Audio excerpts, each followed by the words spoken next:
The main mast of a fishing boat is supported by a sturdy rope that extends from the top of the mast to the deck. If the mast is 20 feet tall and the rope attaches to the deck 15 feet away from the base of the mast, how long is the rope? So let's draw ourselves a boat and make sure we understand what the deck and the mast and all of that is.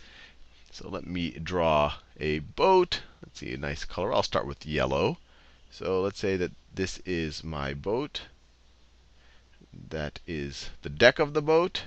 And the boat might look something like this. It's a sailing boat. So that is the deck of the boat. This is the water down here. That is the water.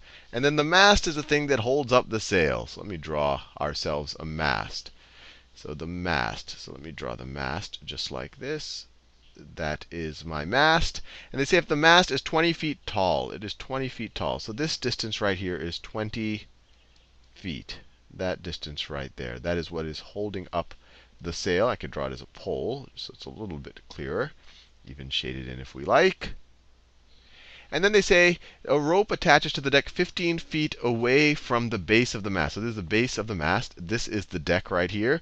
The rope attaches 15 feet away from the base of the mast. So the rope might attach. So if this is the base of the mast, we go 15 feet.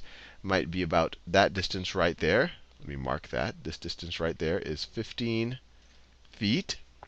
And the rope attaches right here from the top of the mast all the way to that base. So the rope goes like that. And then they ask us, how long is the rope? So there's a few things you might realize. We're dealing with a triangle here. And it's not any triangle. We're assuming that the mast goes straight up and that the deck is straight left and right. So this is a right triangle. This is a 90-degree angle right here. This is a right triangle. And we know that if we know two sides of a right triangle, we can always figure out the third side of a right triangle using the Pythagorean theorem. Pythagorean theorem. And all that tells us is that the sum of the squares of the shorter sides of the triangle are going to be equal to the square of the longer side. And that longer side is called the hypotenuse. Hypotenuse. And in all cases, the hypotenuse is the side opposite the 90-degree angle. It is always going to be the longest side of our right triangle. So we need to figure out the hypotenuse here. We know the lengths of the two shorter sides. So we can see that if we take 15 squared, that's one of the shorter sides. I'm squaring it. And then add that to the square of the other shorter side to 20 feet squared. And when I say the shorter side, I mean relative to the hypotenuse. The hypotenuse will always be the longest side.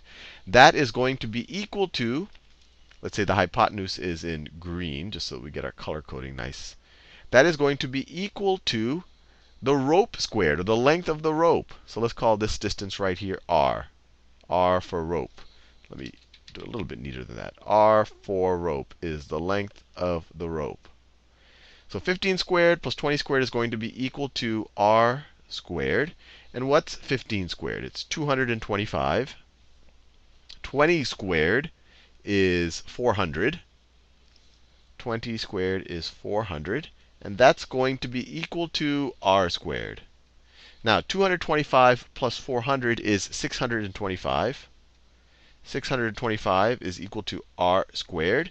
And then we can take the principal root of both sides of this equation. Because we're talking about distances, we want the positive square root.